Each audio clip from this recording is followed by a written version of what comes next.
Thank you very much. I'm good now. Appreciate that. Good afternoon, everyone. It's a pleasure to be here. Um, I'm also, what Jared didn't read, is that I'm also an ordained reverend. And there's one thing a preacher can't stand is going behind another fiery preacher, because sometimes we like to say they didn't leave any meat on the bone. And so, Brother Vaughn, I appreciate all that you had to bring to the table. You didn't leave me much meat on the bone, but I look forward to the discussion later. I ditto everything that has been lifted up, and so thinking about where do we go from here in the implications of the racial justice movement, as it were, and how it intersects with the progressive movement. We have to understand that particularly the progressive movement must be on the side of the most marginalized people, and we have to take a intersectional approach and be on the side of and following the leadership of BIPOC folks, Black, Indigenous, and people of color. Because when you think about inverting systems of oppression, the last shall be first and the first shall be last.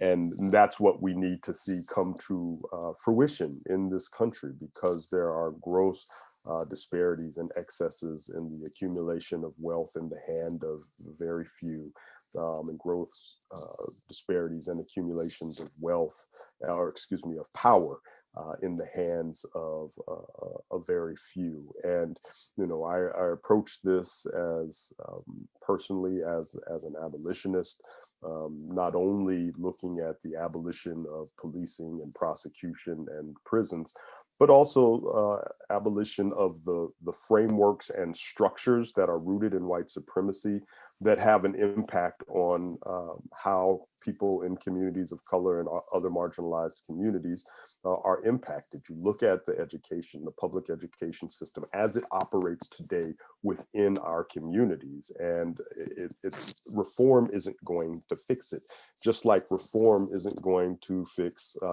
policing. And for as much as it is a challenge for people to embrace this notion of abolition, I think of the current conversation around defund the police, and a lot of people have taken exception with that, including former President Obama, saying we lose too many people who might otherwise be on our side by using terminology that they don't understand, and it invokes fear and is easily dismissed. And so, I spend probably more time than I should on social media, and I saw someone tweet an analogy to say, okay, so maybe we should have said, let's reimagine slavery, right? Let's reform slavery. We shouldn't be we shouldn't be disingenuous about what it is we want. If we want an end to police violence, we have to have an end to policing. And it's policing as we understand it now. And there are a lot of things that undergird what makes policing the way it is. The history of the institution, as well as the issues that they are being called to respond to, but also the purpose and function that they serve, which is the maintenance of white dominant culture and white supremacy. It's about law and order. Um, and so, for as much as we want to look to the legislature and to the courts to reform this, as Audre Lorde said, the master's tools will never enable us to dismantle the master's house, but they may give us an advantage. And so we must take those tools and use them for the advantage. And so there are kind of two major themes that I want to lift up, and the first I've already mentioned, which is standing on the side of and being in alignment with and following the leadership of marginalized folks, particularly Black folks, and taking an intersectional approach to our priority setting and our agenda setting that includes the voices, and not inviting folks to your tables, but showing up, seeking to be invited to other people's tables. And I think that's part of the problem, is people who have access to power and influence think that they are doing a good deed by inviting people to the table, when in fact, sometimes the problem is the table. And by just inviting marginalized and disenfranchised folks to the table, it's not disrupting the system that is creating the oppression to begin with. So being in alignment, following the leadership of marginalized folks, and taking an intersectional approach to the leadership of BIPOC folks. The second thing is really power building. When you think of what I was just saying about, kind of the master's tools, like the courts are not going to save us. For as much as folks may want Biden to pack the Supreme Court, we saw what happened when people got rid of the filibuster so that they could get some Obama nominees on the court. It backfired, and now the court's been filled with, too many Trump appointees who we have at least a generation's worth of bad legal precedent that is about to come out of the federal courts. And there's really not a lot that is going to be able to be done in the courts to address it. That doesn't mean that we don't fight in the courts. But my point is, the courts are not going to save us. But what is going to save us, and this gets to Brother Vaughn's point, what he was talking about, is mobilizing the people, right? The legal director of the National ACLU, David Cole, wrote a book entitled Engines of Liberty. And what it really looked at is how civil society organizations and mass movements really changed the trajectory of society, and looked at it through legal arguments, from an interpretation of Second Amendment rights to marriage equality, and how those movements transformed the court's interpretation and understanding of those legal principles. Not that the legal arguments really changed or transformed much, but it influenced the people who were drafting and interpreting the law. And so that's why mass mobilization and civic engagement is so important. The shifting of narratives around what is a priority and what is important. And so again, back to my earlier point, being in alignment and following the lead of marginalized people. What is it that Black people are saying about the oppression of police in their community? That's what we need to listen to. That's the conversation that we need to have. And then that's how we need to move forward an agenda. It is power building within our community. And so finally, looking at some of the issues that will continue to be ahead of us in the space of racial justice.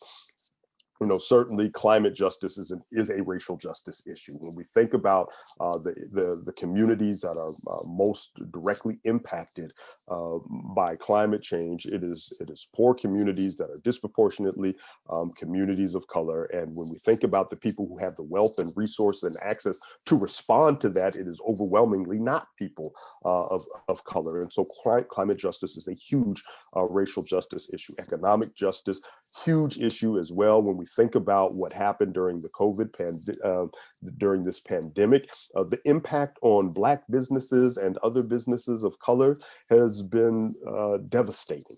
And it only further exacerbated wealth and economic disparities that already existed.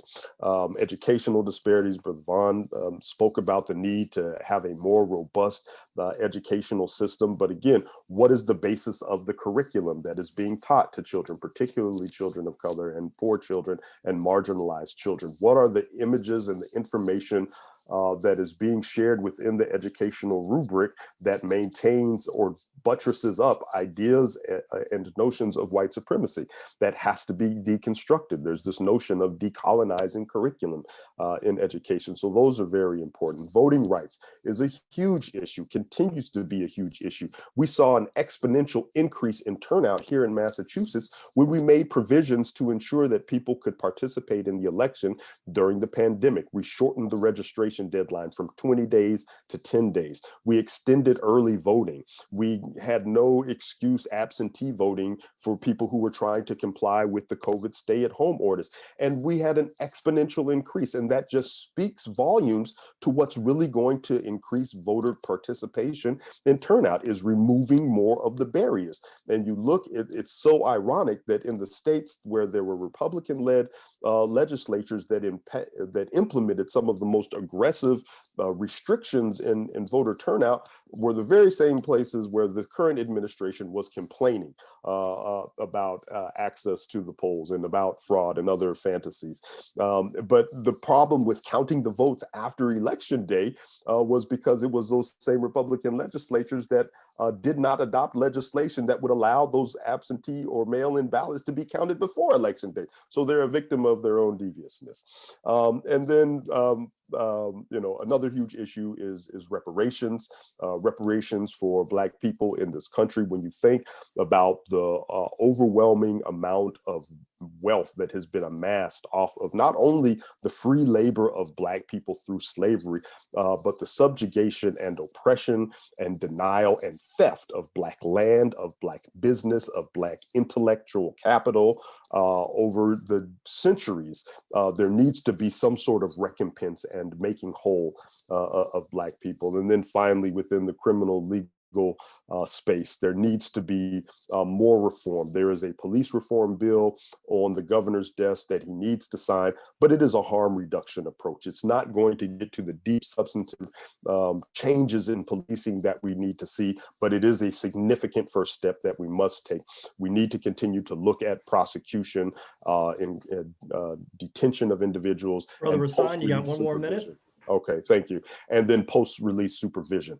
And so that's why an abolitionist framework is what is appropriate for this, because these reforms are not going to get us where we need to be. And for anyone who's listening who struggles with this notion of abolition, saying, it's not going to work. Again, I harken back to the abolition of slavery, where people thought that was ridiculous and fanciful because it was the economic engine of the country. So I'll stop there.